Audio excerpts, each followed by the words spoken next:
Bonjour, donc aujourd'hui on fait une petite révision, je ne sais pas, une petite lecture, voilà. On peut dire que c'est une lecture, juste pour ceux qui ont raté par exemple la séance TD, veulent juste savoir.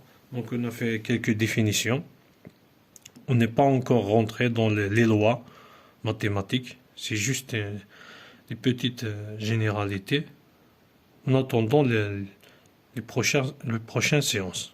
Voilà. Donc, on a vu, je vais faire un peu de lecture. Donc, les tests d'hypothèse. Dans les statistiques déductives, contrairement aux statistiques descriptives, on essaye, à partir des observations faites, de tirer des conclusions. Donc, le but, c'est de généraliser un résultat. Voilà. Bien sûr, pour le généraliser, il y a des techniques et des méthodes mathématiques à suivre. Voilà.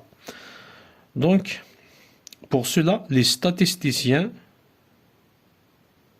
utilisent des tests d'hypothèse.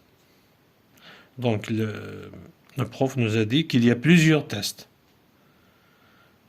Tests d'hypothèse. Il y a plusieurs tests. Mais, donc, on se concentre sur les tests de comparaison. Au fur et à mesure, on va découvrir les autres tests. Donc, les tests de comparaison. Le plus souvent, les tests utilisés dans les statistiques déductives sont les tests de comparaison. Soit, donc on a deux types des tests de comparaison.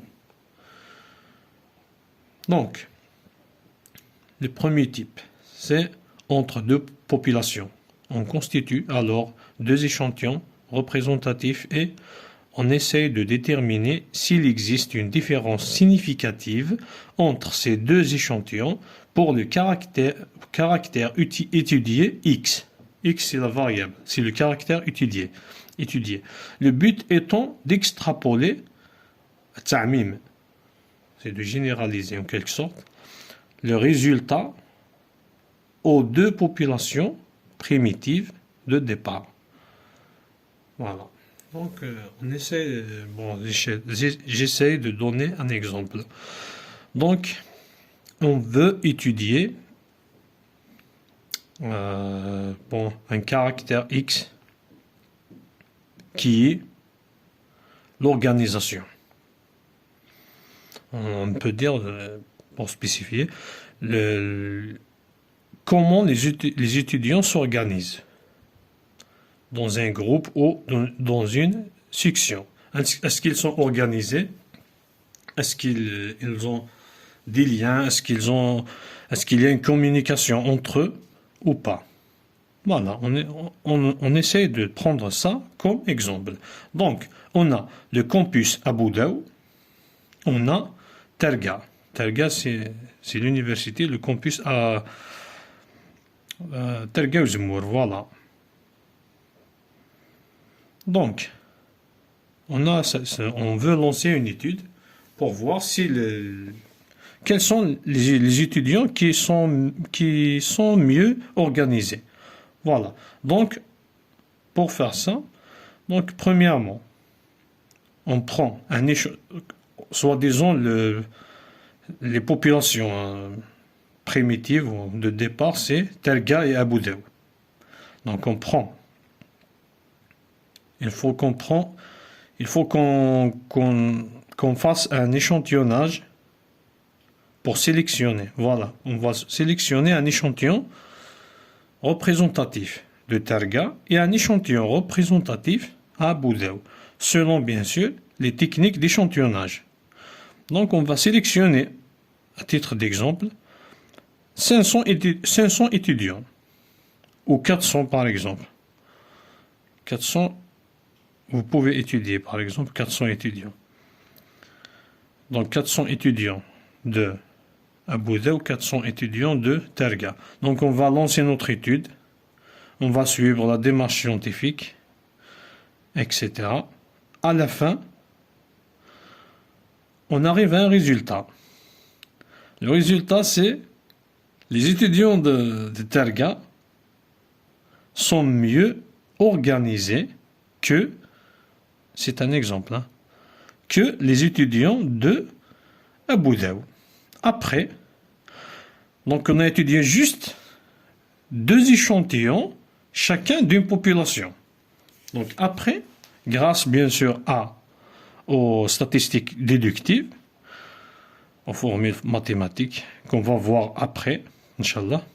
Donc, on va pouvoir généraliser ce résultat pour dire à la fin, bien sûr, mathématiquement et scientifiquement, que le résultat final, c'est les étudiants de Terga sont mieux organisés que les étudiants de Abu Dhabi.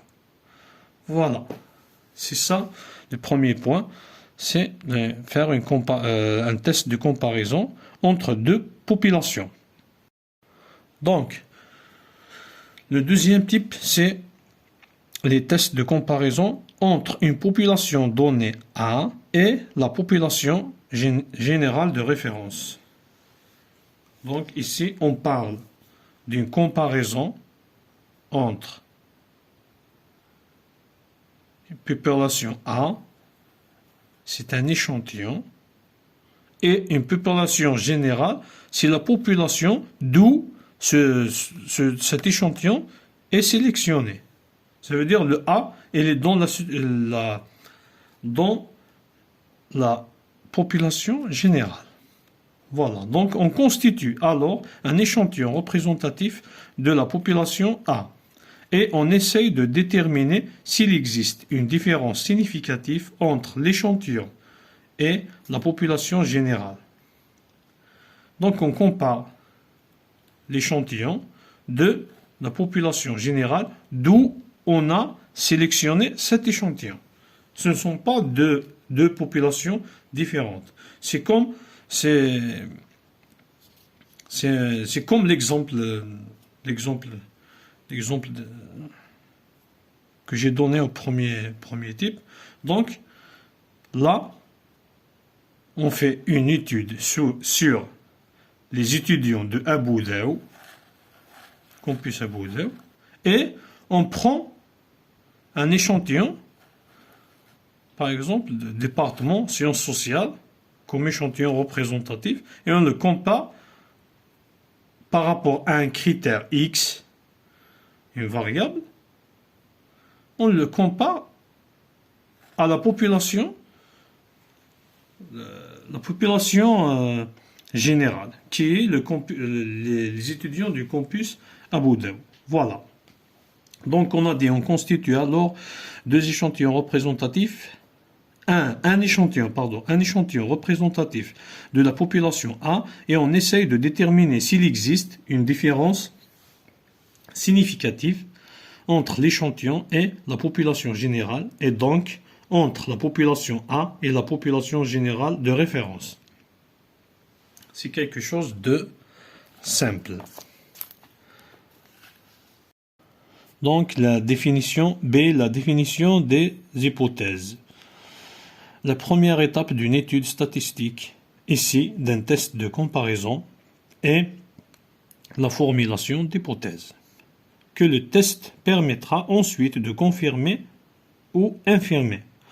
On définira au début de chaque test 2 hypothèses jouant un rôle symétrique. Donc en principe, l'hypothèse c'est des suppositions. Donc en principe, au début de chaque test, on a 2 suppositions. Et avec le déroulement de ce test, et grâce aux mathématiques bien sûr, on va à la fin confirmer ou infirmer ces hypothèses. Je pense que c'est quelque chose de simple. Donc ces définitions seront utiles pour mieux comprendre quand on rentre en principe dans les lois et tout. Donc je vous souhaite bonne chance et à la prochaine vidéo.